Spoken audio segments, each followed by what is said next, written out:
myself again. But it's the only way you're ever gonna learn. You look back and it's all in the past. I'm dwelling on the thoughts I cannot say to you. If I don't say the words, then maybe it's not true. Hi, welcome to NUFC Matters with me, Steve Wraith. It is the latest in the long line of dream teams, and delighted to say we've got John Gibson joining us today to give us his all-time Newcastle 11, his substitute and his manager. John, I bet this has been a labour of love for you. Oh, I loved every minute of it. And I could have picked three teams, Steve, because for every position you say, but what about him? And what about, and how on earth can I leave him out? For example, you look at centre forwards, number 9 legends, Newcastle United. How many of them could you pick? You know, it's been a wonderful exercise. I was delighted you come up with the idea because I've enjoyed it. I've really enjoyed it. Fantastic. Okay, well, without further ado, let's get cracking and let's look at your goalkeeper, John. Yeah, I've got to go for Shay Given. For me, he stands out above anyone else. Absolutely outstanding, great shot stopper. A man who would have beaten the all-time appearance record for Newcastle United if he'd stayed on. But you know, he felt at the end he was so frustrated with a lack of progress of Newcastle. Haven't we heard that so many times before? That he left, but he was within shooting distance of taking the record of Jimmy Lawrence. Ironically, another goalkeeper. It's always goalkeepers who have a long life, Steve, isn't it? You know, because of age, etc. They have a longer life than other people, and so it was there to be taken. And I mean, the sadness is that Shea's a great friend of Alan Shearer, and if Alan Shearer took the goal scoring record, it would have been great if Shea had taken the appearance record, but it was not to be. And lovely lad, terrific lad, had a lot of competition in his time from people like Steve Harper that he had to fend off to stay in the Newcastle team. Of course, I used to take the mick out of him regularly as the only Irishman who had no idea where Dublin is. If you remember Dion Dublin, remember that one when Shea come out, collected the ball, and Dion was behind him, and he was looking on what to do with it, flicked it in the air to kick, and the Dublin came round the side of him, flicked it in the goal. So he loved that one, the only Irishman that doesn't know where Dublin is. But I mean, he was outstanding for us. I mean, there were goalkeepers, because I've had this longevity as a fan, for going way back to the 50s, Steve, as a fan, watching Newcastle win the cup 3 times in 5 years as a kid, to then reporting on them regularly since 1966. Other goalkeepers that come into your thought, inevitably the 2 50s Cup final goalkeepers, Fairbrother and Ronnie Simpson, have got to. Simpson had a wonderful career, went on and played for Lisbon Lions with Celtic, and got a cap for Scotland, age 40. Your first cap, age 40. Incredible. Willie McFall, of course, a Fairs Cup winning goalkeeper. Tim Krul deserves an honourable mention for me. Your mate Cernicek has got to be given a mention. Very, very special. Pav is a Geordie, bless him, a Czech Geordie, that'll do for us, and he was a Geordie. All those people came very much into my thoughts. I know Jackie Milburn thought Fairbrother was absolutely outstanding and the best of his era, but Shay Given for me. Great stuff, great start, and synonymous with a lot of the dream teams that we've had over the last couple of years on this show. Okay, back 4 then. Let's start with your right back. Yeah, my old mate David Craig, I must go for there, because David was way ahead of other players. In his era, fullbacks were fullbacks.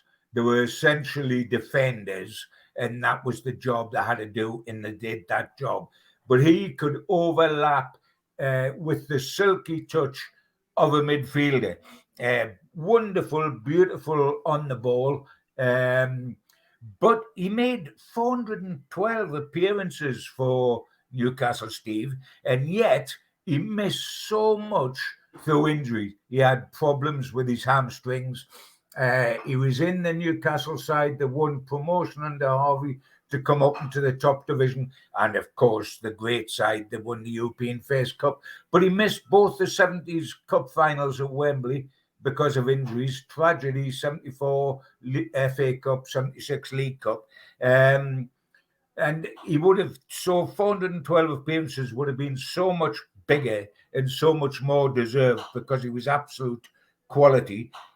Who had to be considered with him? Well, quite a few, actually. Bobby Cowell, who people never think of, Steve, because he wasn't a flamboyant right back.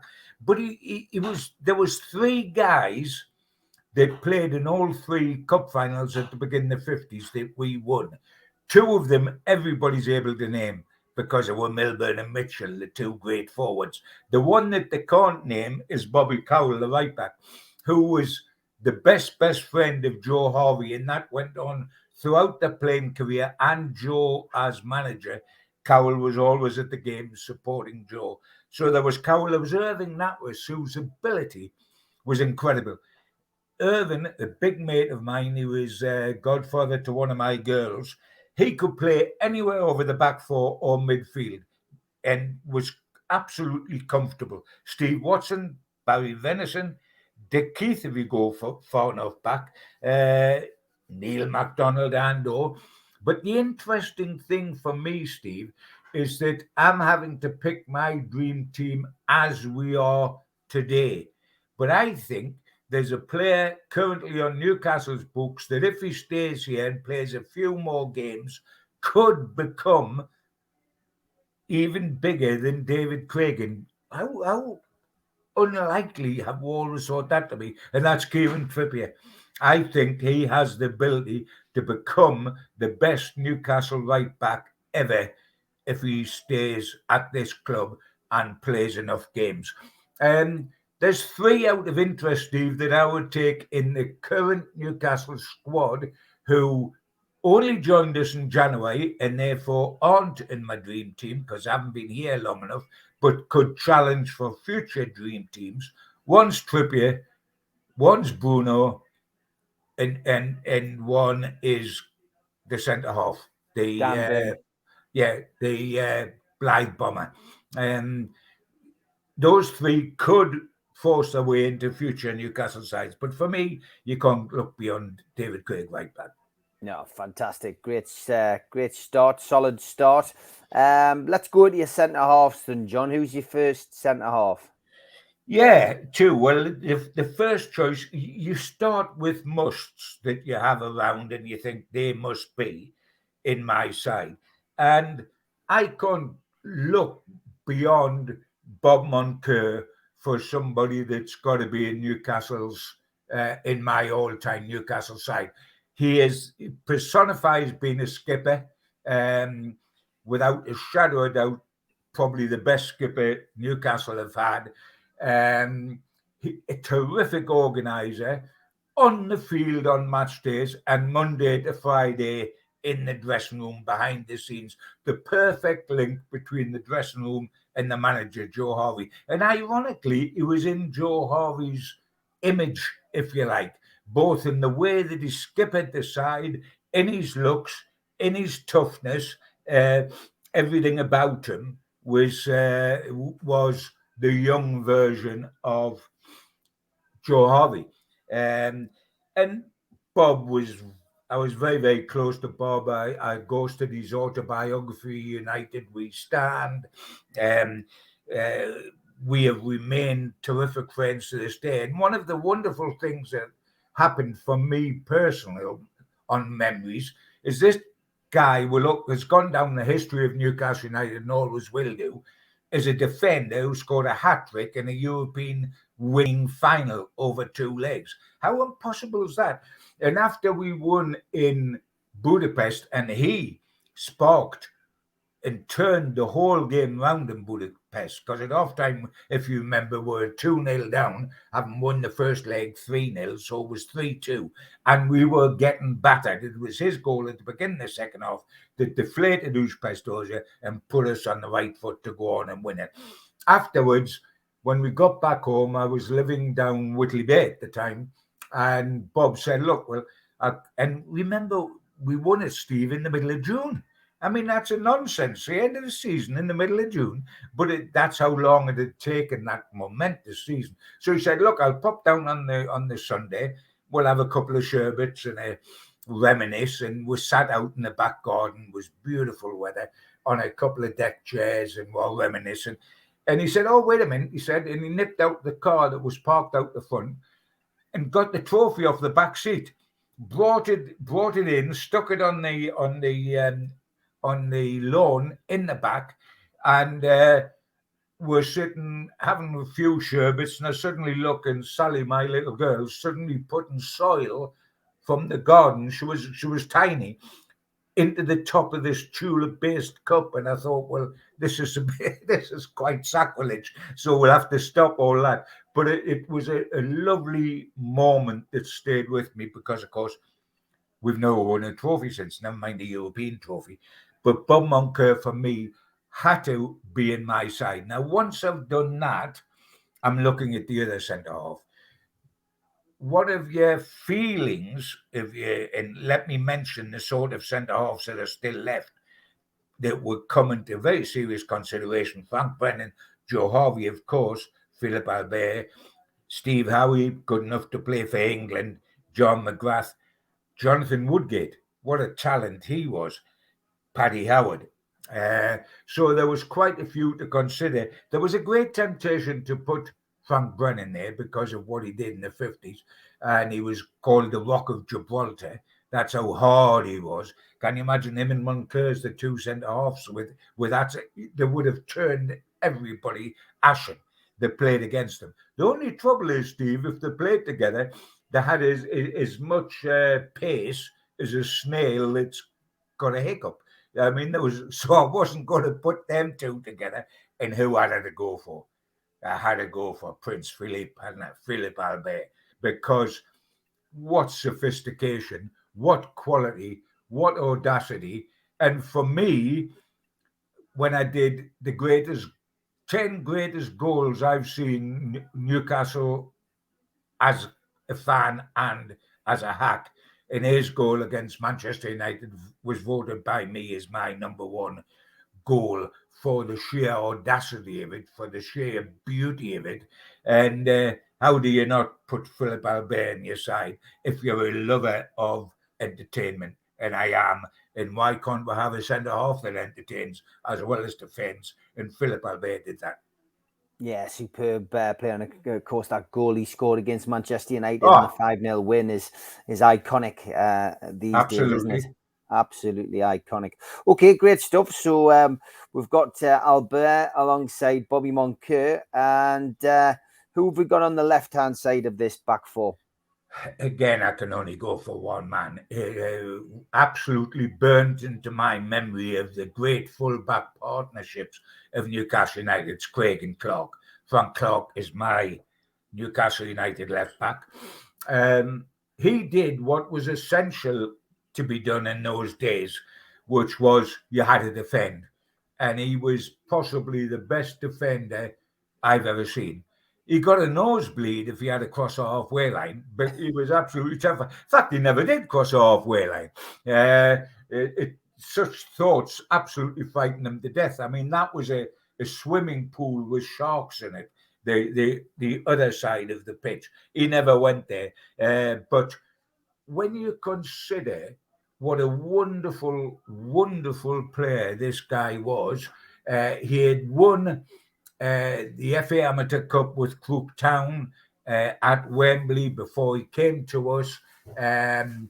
He was working in the RVI at the time. He was a very intelligent boy, could have had a great career outside of football. Great local cricketer, loved it in the way that Bobby Robson did, played locally for club sides, played for Linz up in Burnhamfield. Had all the ability, almost didn't make it because he was cut in half. I think it was Tommy Smith that cut him in half, the Anfield iron, and broke his leg, and he was out for an absolute eternity before he had time to become a superstar. He always could turn his hand to anything. And I always remember when we played in the FA Cup final of '74, and we were down in Wembley for a week before the final, which was agonising because it was far too long. He brought his guitar with him, and entertainment every night in the bar in the build-up to the cup final was Frank Clark singing Peggy Sue, the old Buddy Holly song on the guitar, and he sang it rather wonderfully originally with a lisp. So it was Peggy Sue, Peggy Sue, Peggy, Peggy, Peggy Sue. But it was wonderful the first two nights. By the end of the week, we were saying, not bloody Peggy Sue again, for God's sake. But that was him. And when he was disgracefully given a free transfer from Newcastle, simply because it was the time for his testimonial, 10 years service, and they didn't want him to have a testimonial. How mean was that? In his depths of despair, to Doncaster Rovers, Cloughie come in, took him down to Nottingham Forest. They won the second division championship, they won the first division championship, and they won the European Cup. So here's a guy that's sitting there that won both European trophies, the Fairs Cup, which is the UEFA Cup later, with Newcastle, and the big one with Forest. Not a bad career, that. No, not a bad career at all. So that's your goalkeeper and your back four setup. Let's get into midfield, John. Who's on the right-hand side of your midfield? Yeah, I've done it in basically a 4-4-2 formation, really. And the reason for me doing that, so I can squeeze in all the guys that I want to squeeze in. On the right-hand side, I think was really the biggest concern that I had on who to choose. And it boiled down for me, after everything else, to a straight choice and a very narrow choice between two guys. And it was Nobby Solano and Chris Waddle. And it was a flick of a coin to play either of them because I rated them that highly. I knew both the guys well and had so much time for the pair of them. The Waddler was never so wrongly named because he was anything but a Waddler on the pitch. He glided as a player. When he didn't have the ball, he looked like the Hunchback of Notre Dame who had a sack of coal on his back. The minute the ball come to him, he glided. He was a wonderful, wonderful player. But there again, so was Nobby, who served us on a couple of occasions. And because I was picking the centre forward I was picking, and I don't think we need not name him yet because there's only one centre forward you could ever pick in the Newcastle side, and that's Alan Shearer. And Nobby was a great provider for Shearer, which helped get him into the side for me. And so on the right wing, I would have Nobby Solano. Great stuff. Peruvian maestro, and not a bad trumpet player either. That's absolutely true. Hey, we could have a band here, Steve, because we've got Clarky on the guitar, we've got him on the trumpet. Supermac banged the gong everywhere he blinked and went. Exactly. Yeah, there's a few there, John. I'm sure you could do the bongos or something, or a tambourine. I would definitely give that a go. I've been known when I've had a little bottle of white wine to give the bongos a right hammer. So yes, I could. And you could promote us. I could do that. That's it. You could get us the gigs, pal. That would be quite good. Now, my centre two, and I've cheated here because I haven't put a defensive midfield player in. And if I was picking a side that was actually going to play, you need a defensive midfield. But I wanted so many wonderful attackers who have entertained me and have a right to be in my side that I played attackers. And my answer to that is that the guys I've picked are so good on the ball, Steve, that the other side would never get the ball anyway. So we didn't have to have a defensive midfield player because these guys could keep the ball all afternoon. My two in the centre of midfield, I've got Peter Beardsley and Paul Gascoigne.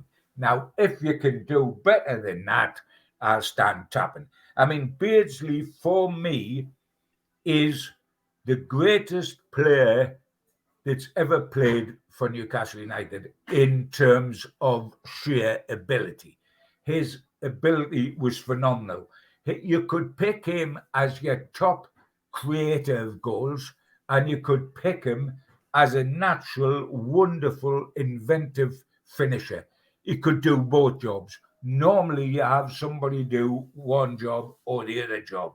Peter was quite capable of doing both jobs and doing them exceptionally well. If you remember the season, Andy Cole scored 41 goals to break the Newcastle record, and there was no penalties and no direct free kicks in that. There was 20 odd of those made by Beardsley, who then scored 21 himself as well. That's how good Peter Beardsley was. And the two interesting things I find with Peter in a unique career is that first and foremost, nobody wanted him. As a kid, he was at Wallsend Boys Club, which is the greatest factory you can have for producing footballers. So immediately everybody's interested in you if you're at Wallsend Boys Club. He was at Wallsend Boys Club, got touted around the country, and nobody was going to take. He was small. They thought he was lightweight on the ball. You got people like Oxford United turning him down and saying halfway through a trial period, "Go home, son, you're not going to make it." Can you imagine? Oxford United to this day must be covered in embarrassment that they said that about Peter Beardsley, what Peter turned out to be, when he come home to Newcastle. I think he was sent home he was given a lift halfway home and then had to get onto a train to go the rest of the way home. Nobody wanted him. The only reason he got into the Football League is Bob Moncur, who would be playing behind him in this team. Bob Moncur, when manager of Carlisle, played in a pre-season friendly, and Monks actually played in it, and Beardsley was in the other side, and he looked at Beardsley and said, "Hey, this fella is a different class. I must sign him and take the kid up there." And he actually lived in Bob's house because Carlisle wouldn't pay for digs for Beardsley because they said, "We're paying too many digs. We're not going to put him in digs. Where's he going to stay? You can't sign him if we've got to pay digs for him." So Bob said, "Well, I've got the answer to that. We haven't got to pay digs for him." "Why is that?" He said, "Because he'll live with me." And for 6 months, he lived with Bob in Bob's house. And ironically, eventually married Bob's secretary, who's his good lady wife to this day, of course. So it was quite a move from him, but he was a fabulous little player. And I remember, when Kevin Keegan had his 2-year stint at Newcastle as a player, in the first year he played alongside Ray Varadi, who scored an awful lot of goals, but his second touch was to try to trap the ball. He had no first touch whatsoever. Keegan, who liked to play quick, sharp football, ball to feet, said to Arthur Cox, "Look, this is not Ray's a decent enough player, but he's not my type of player. If I'm going to have a partnership, I need somebody that's good on the ball and we can play between us to feet. So he took that aboard. Varadi was sold. He was absolutely decimated. I remember him being on the phone to me in tears because he had to go. But anyway, Arthur Cox went out to get the replacement. He went in training one day and he said to Kevin Keegan, he said, "I've got the guy who's ideal for you." And KK said, "Oh, great. Where's he?" He said, "Over there." And KK told it. He said, "I looked over and there's this little lad who looks about 2'6". He's got a baby face." He said, "Wait a minute. He said, "What they call Peter Beardsley?" He said, "I've never heard of him." He said, "Well, you won't have heard of him because he's been playing for Vancouver Whitecaps." He said, "Surely he's not going to be the one that's going to do it with me." He said, 3 days later, I haven't seen him on the training ground with me. I felt, this is the guy. And not only was he wonderful with Keegan that season, but what did Keegan do when he took over as manager and building the entertainers? First thing he did was go out and get Beardsley. That's how good Beardsley was. The fella alongside him, Gaza, I mean, come on. That's a no-brainer. Paul Gascoigne, Geordie, greatest Geordie of his era, without a shadow of doubt. And we've had some wonderful Geordies, and he's up there with one of the truly wonderful Geordies, Bobby Charlton, as is an absolute sensation. We all know the stories of Gaza. There's no need to go into them here, except to say that he was the second coming of the Clown Prince of soccer. That's exactly what he was. The original one was Len Shackleton, who was my very, very good mate. And during the European Fairs Cup, I used to room with him on away trips because Shaq was part of the Hacks pack, if you like. And I remember I had a lot to do with Shaq that reminded me so much of Gaza. We went to Las Vegas together, Len Shaq and I, and he had a few quid. He'd played over there with Sunderland, and he had kept his money out there that he made from that tour, because all the clubs in America paid him special money to play in the game. They wanted to play Sunderland, but they wanted to see Shaq. So he turned out in this wonderful Lamy type suit every night, knocked on my door, monogrammed shirt on, etc., etc. Come on, Gibbo, we're going out. He took me to see Judy Garland, Sammy Davis Jr., etc., etc. every night. That's the sort of guy he was. And he had a trick in the bar. He used to take a dollar out of his pocket. He said to me, Gibbo, just keep talking to me. I'm just going to do something, but don't make a fuss about it. He flicked the dollar up in the air and stuck his foot out, and it came down and landed on his instep. He held it there for a few seconds while I had a drink out my drink, and then he just casually flicked it up in the air again, bent forward, and it dropped in his top pocket. When he did that for 3 successive times, the whole bar was captivated. We never paid for a drink the rest of the trip in Vegas, because everybody, and they nicknamed him Yorkshire, the Americans, because that's where he came from, and they bought with drinks all night long. He was a special guy. If you remember, on his debut for Newcastle, how about this? On his debut for Newcastle, he scored 6, and he wasn't an out-and-out striker. He was basically a midfield player. He scored 6 on his debut. We beat Newport County by 13.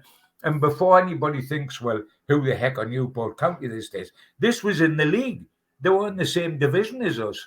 This wasn't in the FA Cup like Newcastle and Hereford. This was in the same division. He was the original Clown Prince of soccer, and Gaza was the new guy that inherited that. Wonderful, wonderful player, Gaza, with a heart of gold. Where the problems he's had since, I just don't like to dwell on, because it's so awful. It's so self-inflicted. It's so inflicted by hangers-on around him that I just wish him all the best for him. And I treasure, as so many Newcastle fans and so many England fans and so many fans across the world, because believe you me, how popular he was in Italy when I went and stayed with him for 4 days in Rome when he was playing for Lazio. And his height of popularity was phenomenal. So he's in there, which leaves me needing a left winger. And I mean, the wingers that I had considered, before I tell you the left winger, Bobby Mitchell, 412 games for Newcastle. You have to say that how he's left out, it's just because we can't field 2 teams. Waddle, as I mentioned, there's Robert, there's Gillespie, there's Jimmy Scott. But this guy, Ginola, he's the epitome of cool. I mean, he is Mr. Cool, the absolute epitome of cool. I don't think I ever saw him with a hair out of place, and that was even during a match. It just didn't happen. And I always remember at the time when he signed for us, I used to smoke at the time, as so many people did. I gave it up after the Olympics in Sydney in 2000, because the ban of smoking indoors was just about to come in. It was already in Australia, where I was out there in Sydney for the Olympics. And so I realised that smoking was going to become more and more difficult. Now, also, I was going greyer and greyer and coughing more and more. So I decided that was it. But when I went to interview Ginola on his arrival at Newcastle on a 1-to-1, he came in so flamboyant. He wouldn't just do an interview standing inside St. James's. He'd ordered one of the boxes upstairs, the private boxes, to be opened, and for cups of coffee and biscuits and everything to be delivered up there. And he had this hold all with him, popped it down, says, "Excuse me, you don't mind if I smoke, John, do you?" And he took this hugely long French cigarette out and lit it up. And I thought, baby, you'll do for me, because I was a smoker and I was desperate to have one. And here he is saying, "You don't mind if I do it." And if it was good enough for Jackie Milburn to smoke in the dressing rooms at Wembley in the 3 cup finals, it was good enough for Ginola. I always said the one thing that Ginola didn't do, because he was an artist, he wouldn't do the dirty work. He wouldn't get his knees dirty. He was never going to track back with anybody. And I always used to laugh to Bez and say, "Bez, I'm convinced, I can't quite remember, but when you first signed for us, were you 6'3" and you become 5'3" through playing behind Ginola and having to do the extra work because he didn't feed back." But wonderful artist. Felt let down in the end, and he left us under a bit of a cloud, and it was a shame. But Barcelona had been in to sign Ginola, and Kevin Keegan persuaded Ginola not to go to Barcelona and said, "There's no need to go. You stay here. What we are building here is unique," and it did look unique. It was the entertainers at the height, etc., etc. He said, "You stay here. We'll win the Premier League. We'll overtake Manchester United. We'll win everything. You're already a hero here. You don't need Barca." So he turned down Barca, and within 6 months of turning down Barca, Kevin Keegan got on his toes and left. And he never forgave KK for persuading him to stay and not go to Barcelona and then disappearing himself.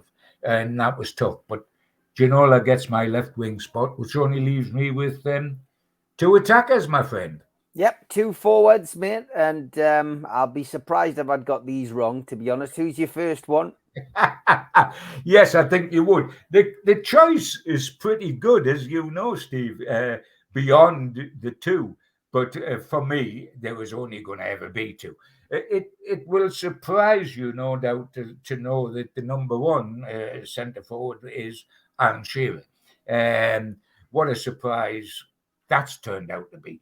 He is one of the musts on the list.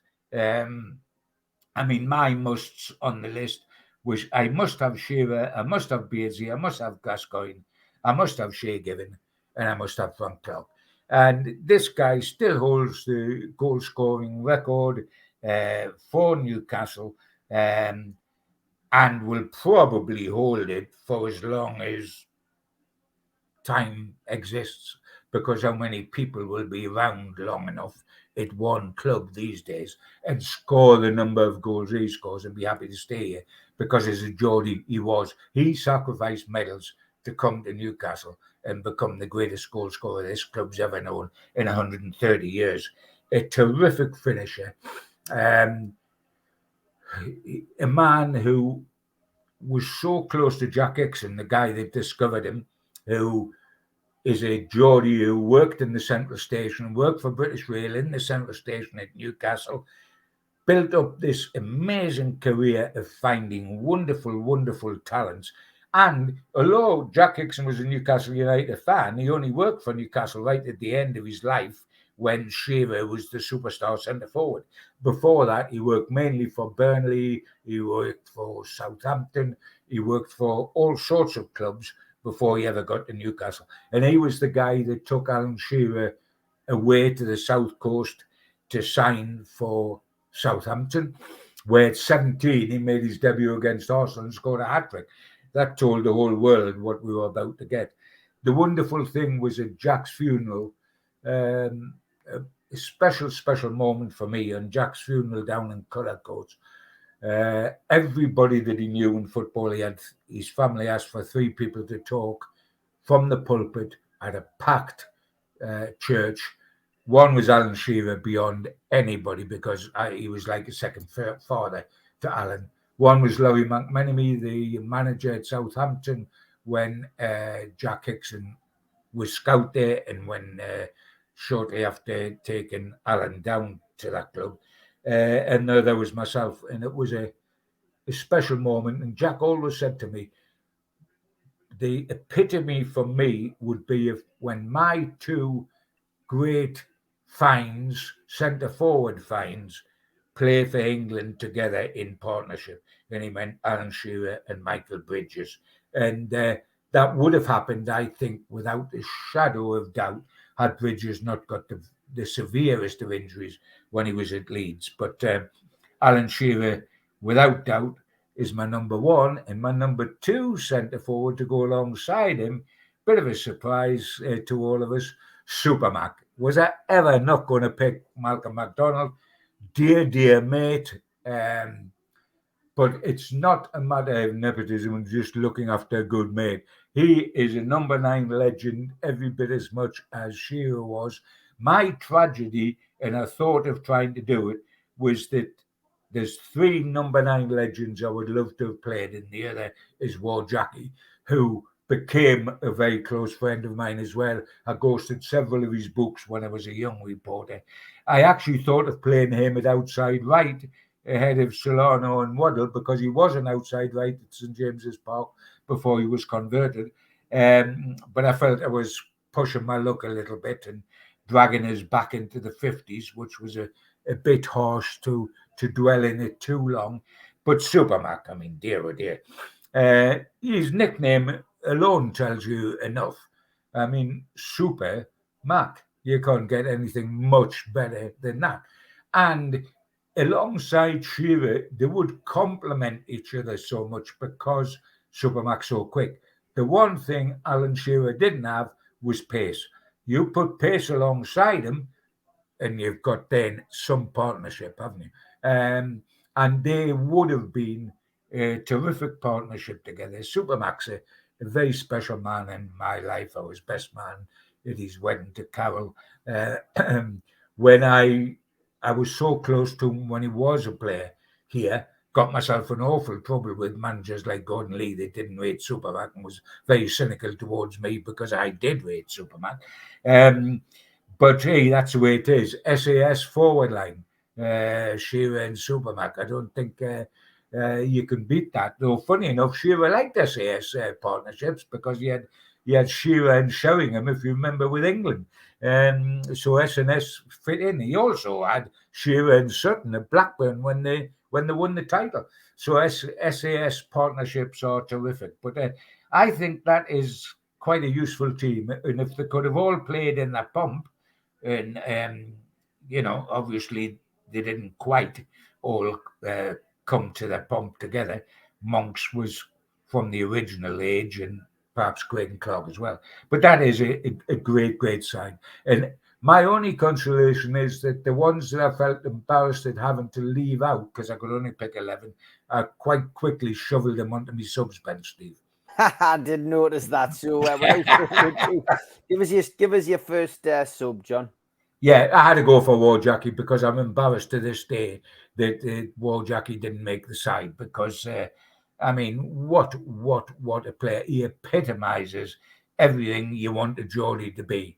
Modest, fleet of foot. I mean, his initials were Jet, J-E-T.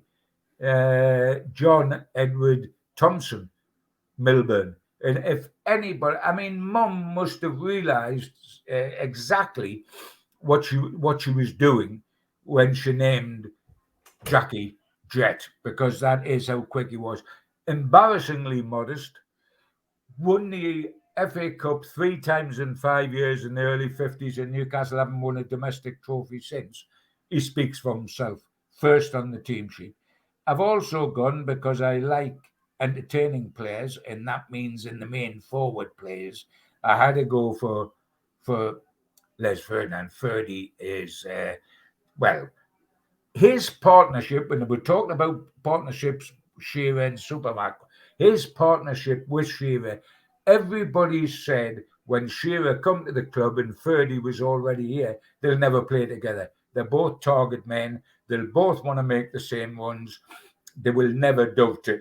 They dovetailed magnificently and scored a pile of goals. And if you remember that wonderful match when we beat Man United 5, and it was topped off with Albert's goal, was so wonderful because we were beating Ferguson and we were beating the side that tormented us and prevented us 2 successive seasons from winning the Premier League title. And Shearer and Ferdinand were in that and both scored. And there's no surprise that Ferdy did exactly that. Rob Lee, who was the greatest friend of Shearer, they went on holiday together. Midfielder, absolutely wonderful. Not pacey, but he didn't have to be because quickness of thought, his ability with his feet. The famous story, you know, when Keegan persuaded him that Newcastle was closer to London than Middlesbrough, who wanted to sign him at the time, and Lee actually fell for that.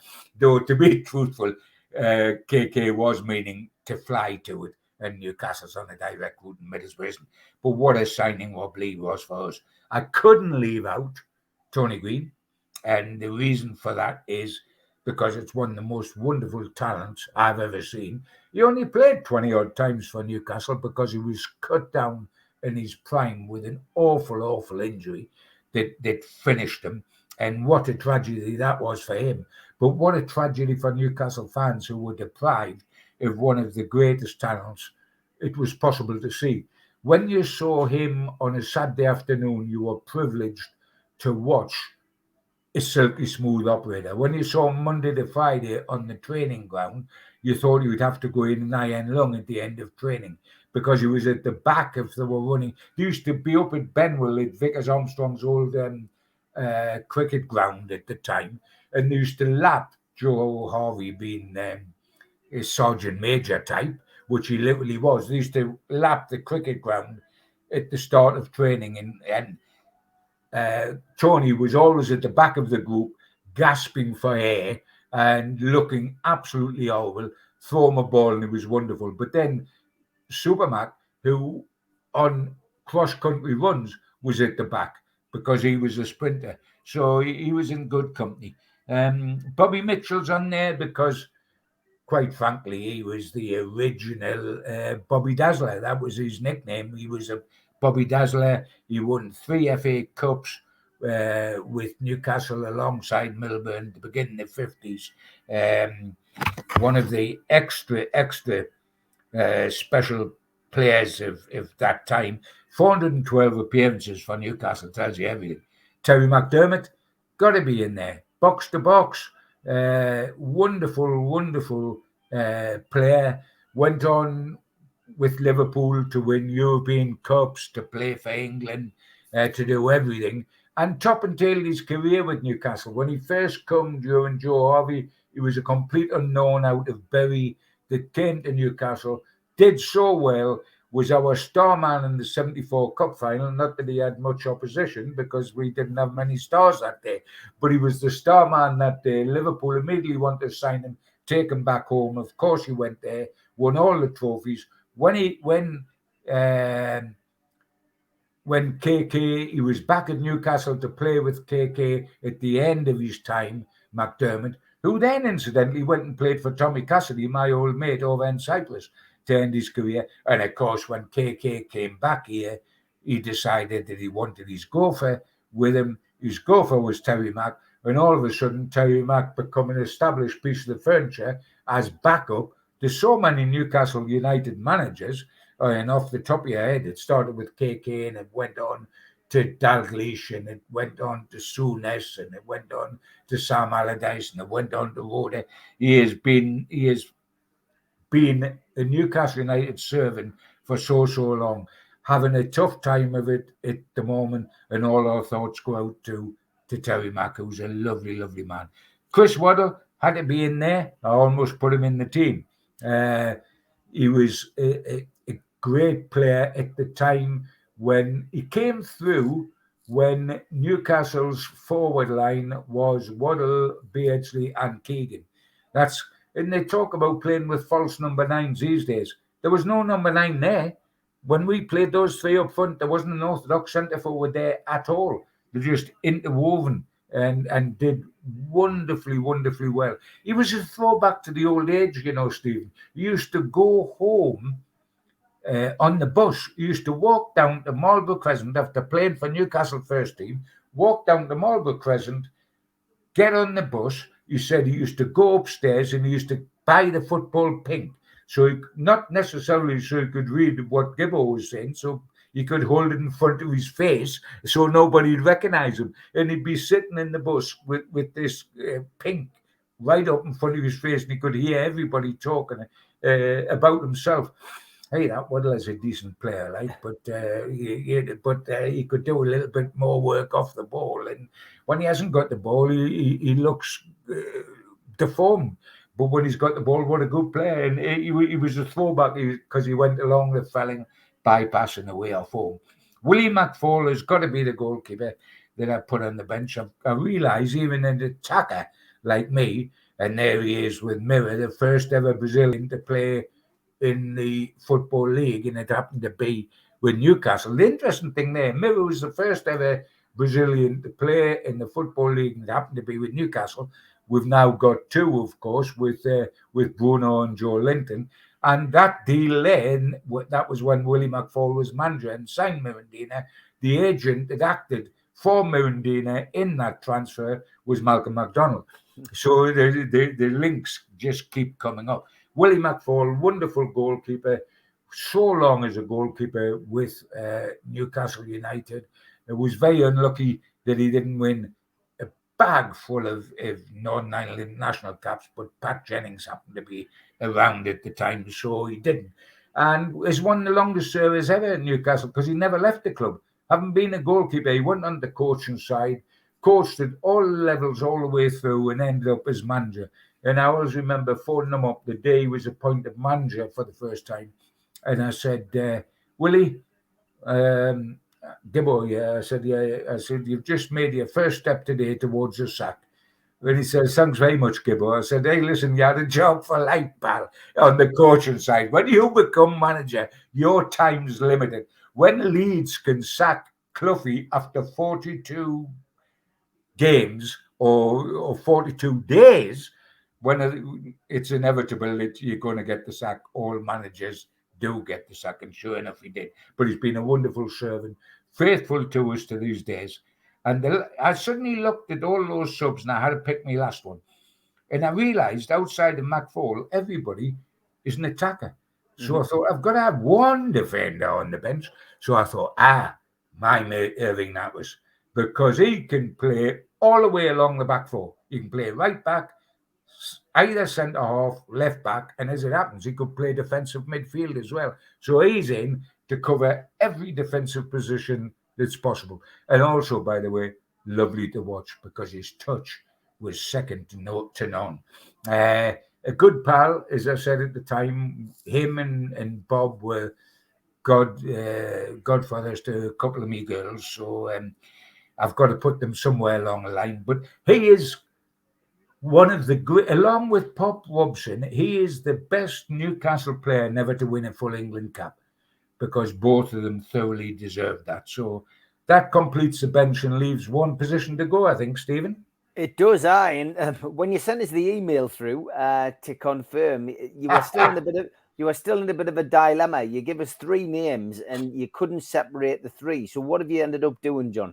For the manager, this is, of course. For the manager, I would love to field all three, but I'm not gonna cheat by having a manager and two assistant managers, because that would be a little bit naughty.